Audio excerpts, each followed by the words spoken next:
నెల్లూరు జిల్లా కాగులపాడు గ్రామంలో వేమాల స్వామి ఆలయంలో బ్రహ్మోత్సవాలు అంగరంగ వైభవంగా జరుగుతున్నాయి.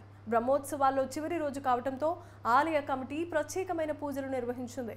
బ్రహ్మోత్సవాల కమిటీ ఆధ్వర్యంలో ఒంగోలు జాతి ఎద్దుల బల ప్రదర్శన కార్యక్రమాన్ని ఏర్పాటు చేశారు. ఈ కార్యక్రమంలో పోటీదారులు అధిక సంఖ్యలో పాల్గొన్నారు.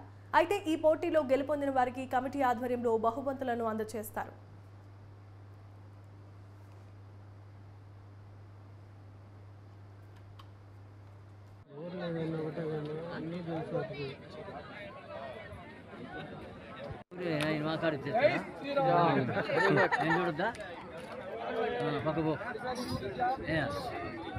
పక్కపోయా